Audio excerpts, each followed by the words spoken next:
아멘. 감사합니다. 하나님의 말씀은 신약 성경 디도서 349페이지입니다. 신약 349페이지 디도서 2장 11절로 14절 말씀 함께 보겠습니다. 349페이지 디도서 2장 11절로 14절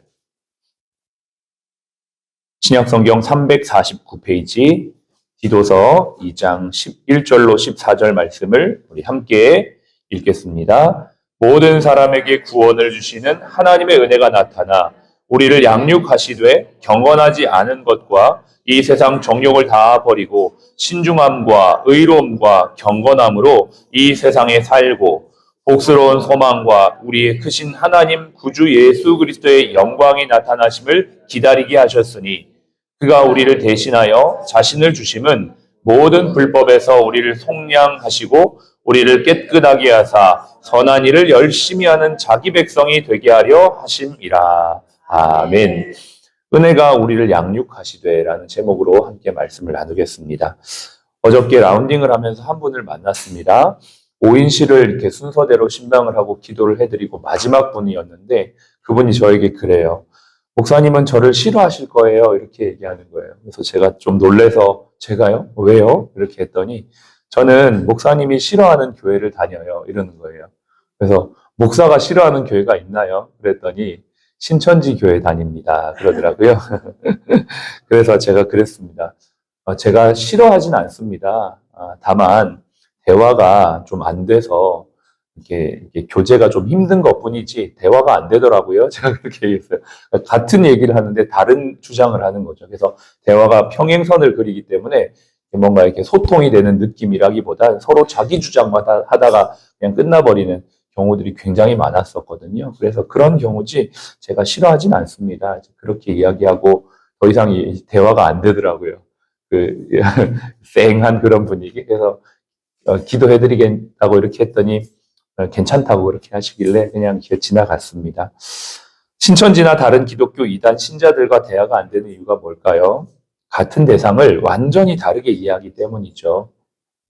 비슷한 것 같으면서도 핵심적인 교리가 다릅니다. 예를 들어서 하나님이신 성령님을 우리는 성령 그 자체를 이렇게 믿지만 그들은 임한이를 성령이라고 믿습니다. 요한계시록 12장의 이긴 자를 우리는 예수 그리스도로 믿지만 그들은 이만희라고 주장합니다. 그래서 그 교주 이만희를 통해서 새하늘과 새 땅의 완성이 이루어지고 그 이만희를 믿는 사람들은 그 새하늘 새 땅에 들어갈 수 있는 은혜를 누린다라고 믿는 것이죠.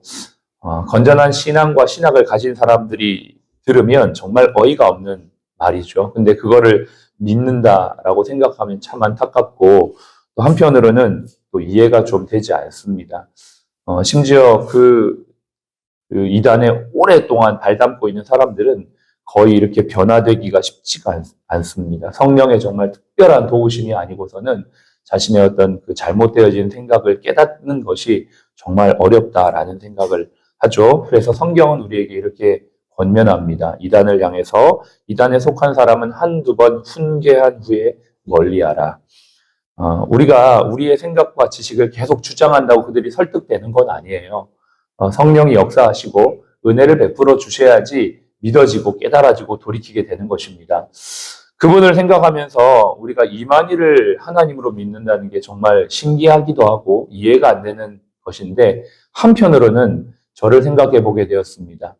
제가 예수 그리스도를 나의 주, 나의 하나님으로 고백하고 살아가고 있다라는 것. 우리가 이 예수 그리스도를 나의 주, 나의 하나님으로 고백하며 살아가고 있다는 것은 정말 하나님의 놀라운 은혜가 아닐 수가 없습니다.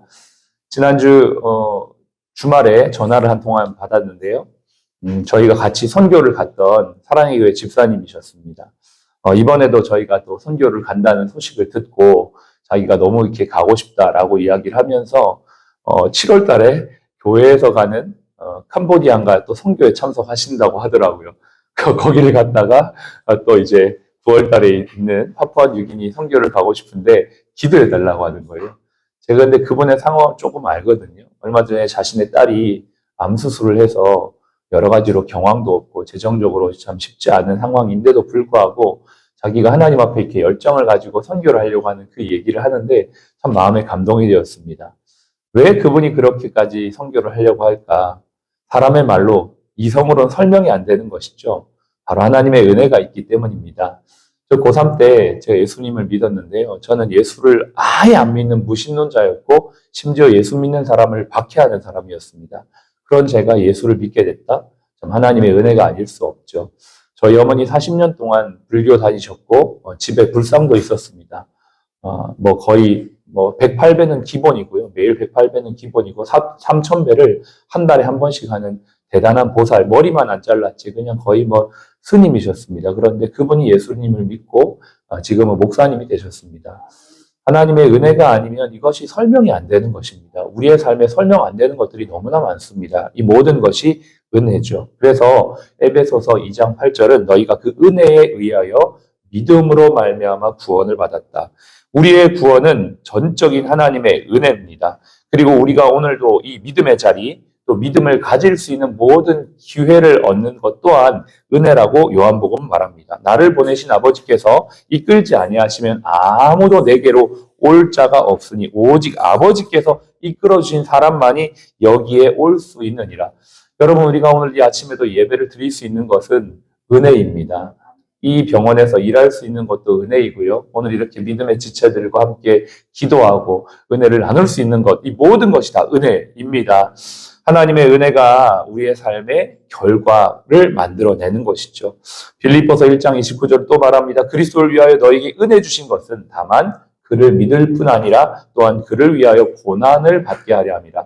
은혜가 은혜될 때 우리의 삶에 극단에까지 이르게 합니다. 어떻게 해요? 고난도 마다하지 않게 하는 거죠. 희생과 헌신도 마다하지 않게 하는 겁니다. 그래서 은혜 받은 사람들의 모습이 때로는 이해가 안 되는 것이 그 은혜가 우리를 그 자리까지 인도하기 때문에 그렇습니다. 기독교는 은혜의 종교라고 합니다. 은혜 빼면 설명이 안 됩니다. 처음부터 끝까지 은혜로 시작해서 은혜로 끝납니다. 그래서 모든 그 신자들의 고백 속에선 이 은혜의 고백이 흘러 넘치는 것이죠. 저 사람 안에 있는 저 모습들을 어떻게 해석할 수 있을까? 하나님의 은혜로 해석이 가능합니다. 여기 있는 이분들, 한 분 한 분들의 인생은 결국 하나님의 은혜의 결과물입니다. 그래서 오늘도 우리는 이 말씀을 생각하면서 하나님의 은혜는 우리를 구원으로 인도하실 뿐만 아니라 또 하나 더 이끌어 가시는 역사들이 있는데요. 12절을 보실까요? 이 은혜가 나타나 우리를 양육하시되 경건하지 않은 것과 이 세상의 정욕을 다 버리고 신중함과 의로움과 경건함으로 이 세상을 살고 오늘의 본문에서 보면 세 가지의 은혜의 결과가 나타납니다. 우리를 어떻게 해요? 구원하실 뿐만 아니라 우리를 양육하신다. 어떻게 양육하십니까? 경건하지 않는 것과 이 세상의 정욕을 내어버리게 하십니다. 그렇습니다.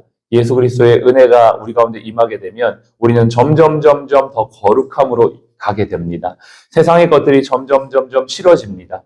하나님을 더 기쁘시게 하고 싶은 마음이 막 생겨나는 것입니다. 그것이 너무나 간절해서 어떻게 하면 하나님의 뜻대로 살까에 대한 고민을 또 그러한 간절함을 갖게 하는 것이 바로 하나님의 은혜의 결과물이라는 것입니다. 신중하고 의롭고 경건함으로 이 세상을 살기를 간절히 원하게 되는 것입니다. 단 한 번을 살아도, 단 한마디를 하더라도, 단 한 번의 자리에 있더라도 하나님의 뜻을 이루고자 하는 것이 은혜의 결과입니다. 매일을 똑같이 사는 것 같지만 그 매일은 똑같지 않습니다. 하나님의 은혜가 임하는 그날은 또 더 거룩함과 신중함과 경건함의 열망으로 덧입게 되는 하루가 되는 것입니다. 저와 여러분들의 삶이 또 이렇게 살아가고 있다는 것을 우리 자신은 알고 있습니다.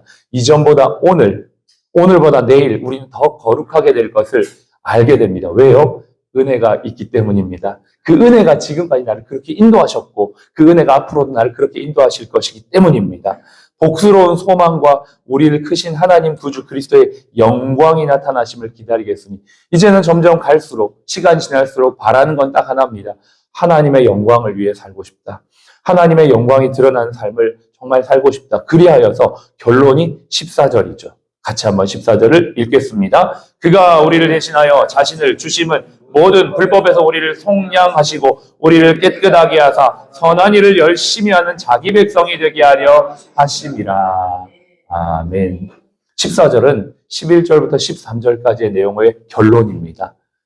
은혜가 임하여서 어떻게 되었습니까? 예수 그리스도께서 이 땅에 오시는 것, 그분이 오시는 것 자체가 은혜고 그 은혜로 말미암아 우리는 구원받았습니다. 죄에서 속량받았습니다. 그리하여 이 세상을 어떻게 살아갑니까? 이제는 선한 일에 열심을 감당하는 자기 백성, 하나님의 백성으로 살아가는 것이죠. 그러므로 은혜는 신자의 삶의 전체적인 삶을 이끌어가는 구원자의 능력, 역할뿐만 아니라 교육자요, 양육자의 역할을 하고 있다는 것을 우리는 오늘도 기억해야 합니다. 우리 인생의 절대적인 필요 조건이 무엇입니까? 바로 이 은혜라는 것입니다. 그래서 요한복음 말하기를 은혜 위에 은혜로라.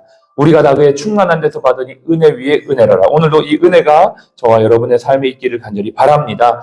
긍휼하심을 받고 때를 따라 돕는 은혜를 얻기 위하여 라고 말합니다. 히브리서 12장 28절은 말하기를 그러므로 우리가 흔들리지 아니하는 나라를 받았으니 은혜를 받자. 은혜를 받자. 오늘도 우리의 삶에 하나님의 은혜가 넘쳐나기를 간절히 바랍니다. 기도하기를 원하는 것은요. 오늘도 자녀들, 또 우리 가정, 우리 병원과 직원들, 환우들 위해 오늘 하루를 살아갈 수 있는 은혜를 주시옵소서. 그렇게 기도하는 저와 여러분이 되었으면 좋겠고요. 모든 신자들이 은혜를 힘입어 살며 선한 일에 열심히 있는 자들이 될 수 있도록 주여 오늘도 우리에게 은혜를 베풀어 주시옵소서. 그렇게 기도하는 저와 여러분들이 되시기를 주님의 이름으로 축복합니다. 기도하겠습니다. 하나님 아버지 너무나 감사를 드립니다. 오늘도 주님의 은혜를 허락하셔서 이 은혜로 살게 하시니 감사합니다. 주님의 은혜를 더 다른 어떤 것과도 바꾸지 않기를 원합니다. 우리를 구원하시고 우리를 우리 되게 하시며 우리를 선한 일을 열심히 감당하게 하는 하나님의 백성 되게 하시는 주님의 은혜가 오늘도 우리의 가정 위에 병원 위에 환우들 위에 부어지게 하여 주시옵소서. 그리하여 우리 모두가 선한 일에 열심을 감당하는 주의 백성들 되도록 도와주시옵소서. 기도하겠습니다. 지금은 우리의 생명이요 부활이신 예수 그리스도의 은혜와 아버지 하나님의 극진하신 사랑하심과 성령님의 내주교통 충만 인도하심이 오늘 하나님의 은혜로 말미암아 선한 일에 열심을 감당하기 원하는 우리 모든 사랑 플러스 가족 머리 위에 또 모든 환우분들 머리 위에 지금부터 영원토록 함께 하시기를 예수님의 이름으로 축복하며 기도합니다. 아멘. 아멘. 네, 감사합니다.